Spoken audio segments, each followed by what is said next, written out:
Bab 1. Benua Douqi, Zhongzhou, Shuangdiyuan.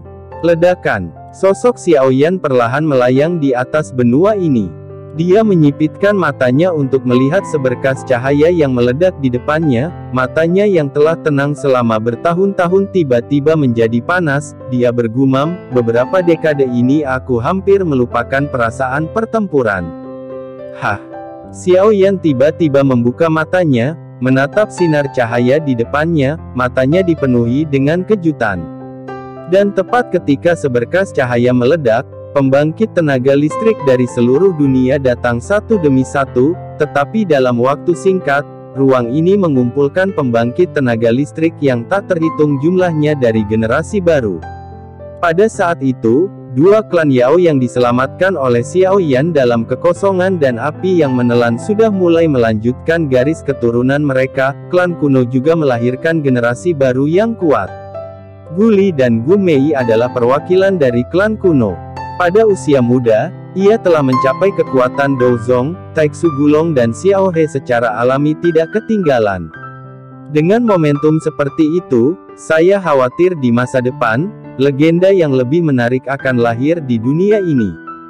Gu Yuan dan Zhu Kun melayang di dekat sisi Xiaoyan, mata mereka tertuju pada sinar cahaya, dan mereka bertanya dengan suara rendah, apakah ini jalan menuju benua lain?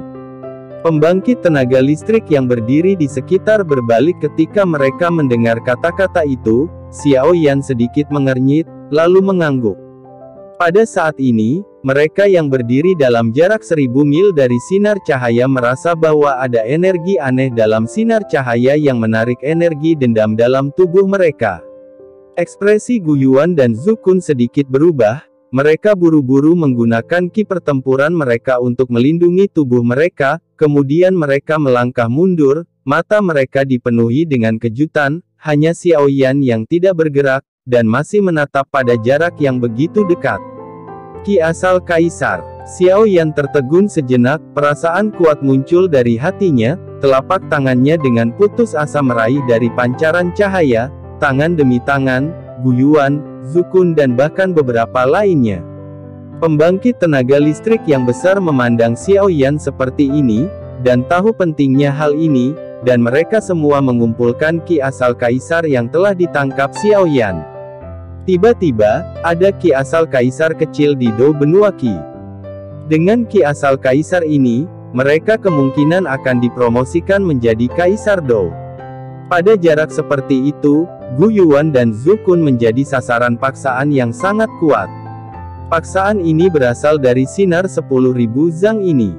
Origin ki Kaisar yang kaya ini bukanlah sesuatu yang Gu Yuan dan Zhu Kun yang bukan seorang kaisar yang bertarung, dapat menahannya, bahkan energi dendam Xiaoyan sedikit gemetar.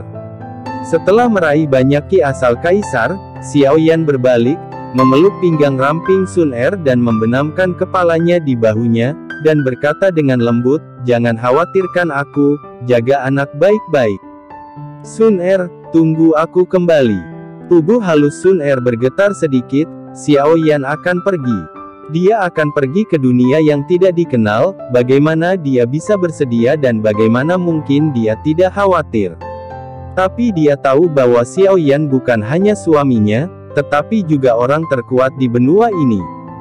Dia selalu mengejar alam tertinggi, jadi dia hanya bisa dengan enggan berkata dengan lembut, ini tidak seperti benua Douqi di luar, jangan terlalu gegabah. Jaga dirimu lebih baik-baik. Xiaoyan tersenyum, mengangguk, dan menjawab dengan suara. Pada saat ini, suara yang tidak menyenangkan terdengar di telinganya, Sun Er mengizinkanmu tetapi aku tidak. Bayangan indah muncul di langit, King Guang datang ke sisi Xiaoyan dengan kaget, dan itu adalah Cailin. Xiaoyan tertegun sejenak, lalu tersenyum pada Cailin. Dia tidak tahu bagaimana mengungkapkan perasaannya, jadi dia tidak punya pilihan selain meminta bantuan Sun Er. Dia menatap Sun Er dengan mata menyedihkan. Melihat ekspresi menyedihkan Xiaoyan, Sun Er tidak bisa menahan diri untuk tidak tersenyum. Tetapi sebelum Sun Er bisa berbicara, Cailin berkata dengan marah, jangan biarkan Sun Er membujukku, itu tidak berguna. Aku tidak bisa membiarkanmu pergi begitu saja dengan meninggalkan keluarga besar dan anak-anak, membiarkan aku dan Suner menjaganya. Kamu berpikir itu adalah baik?" Orang-orang di sekitar melihat pasangan itu dan hanya bisa tertawa datar. Xiao Yan juga tidak berdaya. Sun Er buru-buru membungkuk dan tersenyum pada Cailin. "Saudari Cailin, Xiao Yan adalah pria besar, dia suka berlarian. Kamu bisa membiarkannya pergi, dan biarkan aku yang akan mengurus anak-anak di masa depan." Ketika Cailin mendengar kata-kata itu, dia melirik Sun Er, lalu melihat penampilan memohon Xiao Yan, dan melambaikan tangannya tanpa daya. "Baiklah, tapi sebaiknya kamu kembali padaku utuh, jika ada rambut yang hilang. Aku akan mengupas kulitmu, aku tidak ingin anak tanpa ayah. Atau, mari kita lihat bagaimana aku membersihkanmu." Ekspresi Xiao Yan sedikit cemberut mendengar kata-kata Cailin yang sedikit mengintimidasi. Dia dengan cepat menangkupkan tangannya dan berkata sambil tersenyum, "Terima kasih istriku, jangan khawatir, aku pasti akan kembali dengan utuh." Segera, dengan lambaian tangannya, beberapa bola cahaya muncul di depan Xiao Yan. "Ini adalah ki asal kaisar. Dengan itu, kalian semua, kalian akan dapat menerobos ke Kaisar Dou. Kalian dapat menggunakannya pada hari terobosan kalian." Setelah berbicara, dia melambaikan beberapa bola cahaya ke arahnya. Cailin, Suner, Gu Yuan, Zukun, dan lain-lain. "Senior, setelah saya pergi, saya harap semua orang dapat membantu saya mengurus klan Xiao. Xiao Yan ada di sini untuk berterima kasih kepada semua orang." Xiao Yan membungkukkan tangannya kepada orang-orang kuat yang datang untuk mengantarnya pergi, tetapi tidak ada yang salah. Sekarang Xiao Yan telah memiliki 2 orang anak. Setelah Xiao Yan dipromosikan menjadi Kaisar Dou, karena aktivasi kekuatan darah, semua orang yang dekat dengan Xiao Yan telah mendapat manfaat dari kekuatan darah, dan kekuatan mereka seperti perahu. Sangat mudah untuk ditingkatkan. Hanya dalam beberapa tahun yang singkat, klan Xiao telah tumbuh dengan kecepatan yang mencengangkan dan menjadi pemimpin dari beberapa keluarga besar. Tentu saja, Xiao Yan, Kaisar Yan, harus ada di dalamnya, mengenakan biaya. Jangan khawatir, dengan orang tua di sini, apa yang akan terjadi pada klan Xiao?" Gu Yuan mengangkat kepalanya dan tersenyum, menatap pemuda berpakaian hitam di kejauhan. Dia tidak bisa menahan nafas hatinya, hanya beberapa dekade yang singkat, orang yang bodoh. Pemuda itu tiba-tiba tumbuh menjadi puncak keberadaan di benua ini, yang benar-benar patut ditiru. Jangan khawatir tentang hal itu. Serahkan semuanya pada kami. Gu Yuan dan aku akan menerobos Dou di sesegera mungkin, dan kemudian kami akan menemukanmu. Zukun maju selangkah dan menepuk dadanya dan berkata, "Sekarang ada Kaisar Origin Qi, hanya masalah waktu sebelum mereka maju ke Dodi. Pada saat itu, kami pasti akan datang menemuimu." Kemudian Xiao Yan menangkupkan tangannya dan berterima kasih padanya, dan dia merasa jauh lebih lega tentang keluarga Xiao. "Ayah." Dengan panggilan lembut, sosok bayangan jatuh ke pelukan Xiao Yan, tidak lain adalah Xiao Xiao.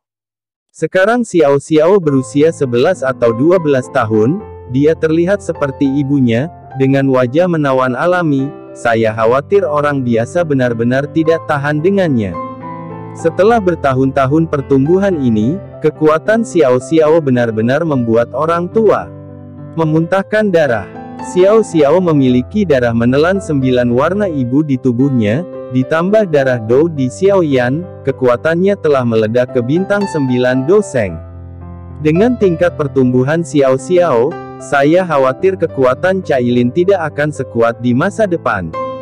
Xiao Yan membelai kepala Xiao Xiao genit, dan berkata sambil tersenyum, "Xiao Xiao, ketika ayah pergi, kembalilah, kamu harus menjaga klan Xiao untuk ayah." Xiao Yan memeluk Xiao Xiao, mencubit hidung Xiao Xiao. Xiao Xiao segera menjadi serius, dan berkata dengan serius seperti orang dewasa, "Ya, tidak masalah. Ayah jangan khawatir. Ayah, Anda tahu, guru juga ada di sini." Setelah berbicara, dia menunjuk ke belakang Xiao Yan. Guru, Xiao Yan menoleh, sosok tua tercermin di mata gelap Xiao Yan. Xiao Yan tiba-tiba menjadi bersemangat, dia adalah seorang remaja bodoh di kota hutan, dan justru pada sosok tua inilah dia mampu berkembang di bawah perlindungan. Tanpa dia, Xiao Yan mungkin tidak berharga, dan dia akan hilang sejak lama. Bagaimana dia bisa mencapai hari ini? Yao Lao tersenyum meyakinkan.